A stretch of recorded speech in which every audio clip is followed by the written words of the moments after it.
Sumayin ang Panginoon. At sabihin niyo rin, Umaga sa inyo lahat, pagkakita ng kapatid, dahil tayo ngayon sa simbahan, sa bahay ng Diyos. Upang iyalay si Stella Che sa ating mga ng Diyos. Sa pamamagitan ng sakramento ng Pagkabigan. Kapapalagan ng sakramento ito, binilinis ang sanal ng Panginoon sa pagmamabuhay ng biyaya ng Panginoon ng Diyos.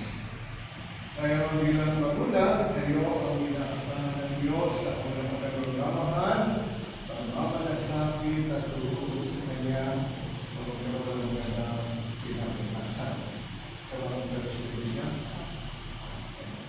Kaya naman, pagdaanan ninyo, pag-ipunan ng pagsikapan, kasi ang pag-aaral, pag-uwi ng ganda, sa buhay, mga pangarap, ay hindi natin lubusan ng darating.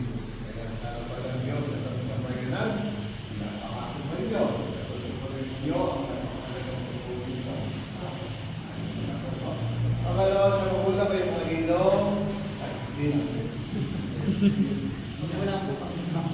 Magulang kayo dito kayo sa ila. Bilang mga dito, hindi na. Magulang kayo ni Ani. Ay kasama rin kayo sa pamilya na magtatagulan sa magandang kinabukasan. Kaya sa harapan ng Diyos at ang sambayanan, pinapangako nyo na kayo tutulong para si Stella Kay ay magkaroon ng magandang kinabukasan. Upo kayo. Opo. Salamat po. Napakalaga ng mga kuyan. Nagagala ang Panginoon na si Stella ay hindi maliligaw ng landas. Hindi siya matutulan sa mga batang malamoy o sa mga street children na pinabayaan ng mga magulang, mga inom. Kaya ngayon gagawin natin ay bayang pangako, itatakwil ang lahat ng sagabal sa lumat sa magandang buhay ng dalaw ng Diyos. Ang pangyawihan ng Satanas na sumisira sa magandang buhay. Kaya sa pangalan ng Stella J, tinatakwil ba ninyo sa Satanas Tinatakwil po. ang lahat na kaya gawain at paghinayos sa kasamaan? Tinatakwil po. At kung malamanan natin ang kasamaan ng Satanas, kaya kailangan magbibay ng pananalig sa Diyos. Ang pananalig natin sa Diyos ang ating sandata sa paglaban sa lahat na uli ng kasamaan na nalilitin.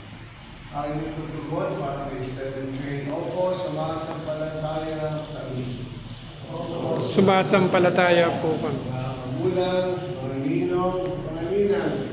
Sa pangalan ni 7J, sumasampalataya ba kayo sa Diyos sa mga makapangyarihan sa lahat, kailangan ng langit at ang lupa. Opo, sumasampalataya. Sumasampalataya mga Yesu Cristo, ang butong na anak ng Diyos na sa ating nagligtas.